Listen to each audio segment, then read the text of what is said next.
Maybe we are, yeah, doctors can be in important positions in pharmaceutical companies, and I see nothing wrong in that. But it is wrong if someone who is a clinical practitioner who prescribes medicine to his patients based on whether he is a partner, whether he is getting a fair share. That's not good.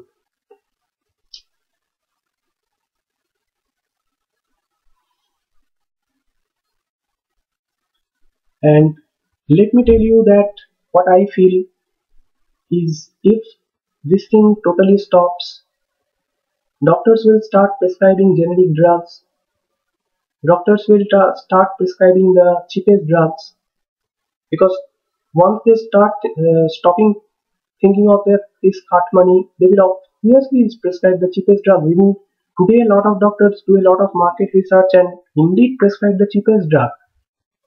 So once they start doing that, there are pharmaceutical companies, there will be pharmaceutical companies, at least one of them will come out with a cheap drug, keeping a small margin of profit.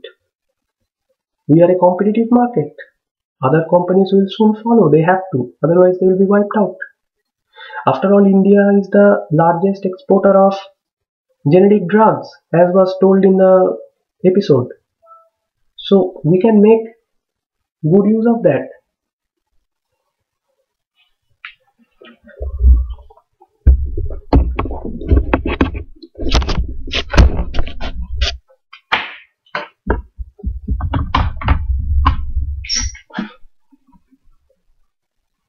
And another thing is that we have to do is we, the media, everyone together, we have to, and any conscientious citizen, we need to mobilize public opinion. We need to create pressure on the governments so that more and more government hospitals are set up. Now, I agree with 100% with Dr. Gulati in one aspect. When he said, I simply loved when he said that when he brought this topic that if a guy or girl pays 50 lakhs or more or 20 lakhs or whatever a crore to get a degree, we are not saints that we will do social service after that. Believe me, I was lucky to spend very little in tuitions, in medical tuitions, I mean college tuitions, because it was almost free. The only cost that we had was of buying those expensive and crazy books. Medical books are always costly. So, but I can assure you that had I been in a college where I had to give a 50 lakh capitation fee just for getting an MBBS and maybe another 1 crore, it would have never been possible for me to study. That's a different thing. For argument's sake, even if I had managed to study by paying 1 crore, once I had passed, my sole aim would be to squeeze as much money as possible from the patients. There can be no other way for me. That doesn't mean that just because I paid a capitation fee, I can take bribe from other people. No. I mean, that would be like justifying the age-old dowry system. I paid so much dowry for my daughter's marriage, so I will try to recover that cost or maybe keep a margin of profit by demanding dowry during my son's marriage. That's the way it goes. So that's not what I mean. But yes, paying capitation fee always builds a pressure on the students. I know. So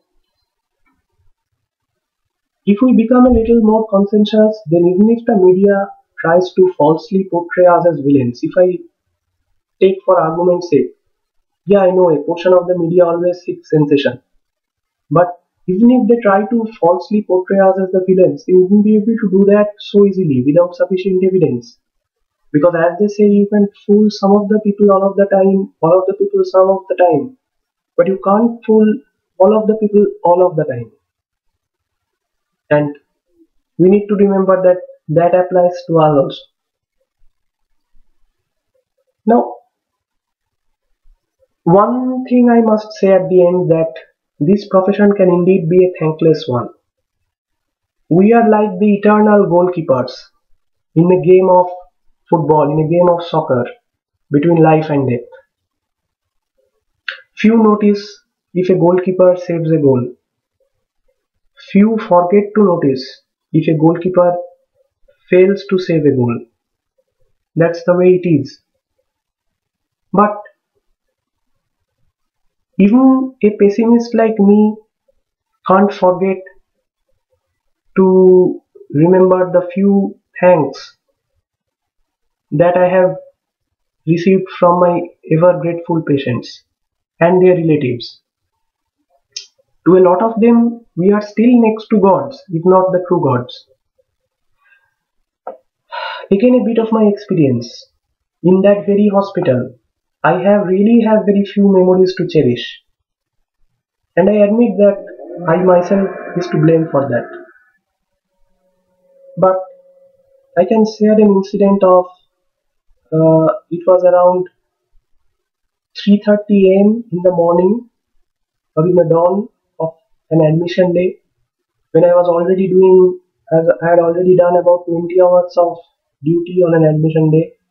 Admission days are crazy, and it used to start from about 9 a.m. in the morning, and it finally I could go home at around 6 p.m. the next day. I repeat, 9 a.m. in the morning to 6 p.m. the next day. And for a lot of other people, my co-house staffs or my friends, it was even worse. Anyway, so it was around 3:30 a.m. I still remember there was a patient of acute myocardial infarction or heart attack. So I was just examining the patient, I was writing down the history, I was prescribing some laboratory investigations and writing down the treatment, prescribing the treatment. When I overheard, not overheard actually, they were discussing just in front of me, two of his family members in Bengali.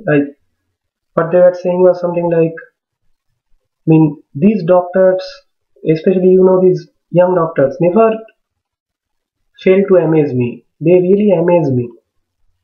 I am always impressed by them. You see this guy, he is almost asleep. He's half, I was actually half asleep. I was, my mind was asleep, my hands were doing their jobs. So he's almost half asleep, but he has no sign of being bored, being tired, or neglecting the patient. So, of course, none of them were true. I was bored. I was tired. I could not neglect because of fear of getting beaten up. Had it been possible, probably I would have neglected. Because, like, I don't know, for a lot of people this may not sound much, but for me this is a crazy duty. So, but having said all of that, when someone makes a comment like this, even a old person, even a very dumb person, a very pessimist person, a very depressed person like me can get a boost, can get, it acts as a kind of emotional caffeine. You don't need to eat coffee. I was feeling I should have drunk some coffee, but this was a vocal tonic, a vocal coffee. So yeah, I mean, if I can get a once corrupt doctor, I can get this kind of gratitude. I'm sure that my better colleagues, my sincere colleagues, my dedicated colleagues will definitely, if we work reasonably, we are will be great getting gratitude. And before I wind up, it has been a long story. Uh, I have this incorrigible habit of giving tips and advices to a lot of people, even myself, because I am watching you, Dr. Soumyadeep. I am watching you. I am watching myself. Uh, if we are really honest, then even if these allegations are false, whatever was said in this episode, we really did not worry about them. Uh, we used to read a joke. It's a popular joke in Bengali that there is a sound in the kitchen and someone shouts like, "Hey, who is there? Who is making that noise?" And there is a response like, "No, no, I am not stealing anything." So I think that we should not do anything like that. Lastly, I would like to end with a few lines from Michael Jackson's famous song. It goes like this. It's from the middle. Heal the world, make it a better place for you and for me and the entire human race. There are people dying. If you care enough for the living, make a better place for you and for me. That's it, my friends. Jai Hind, Bande Mataram, Satyamev Jayate.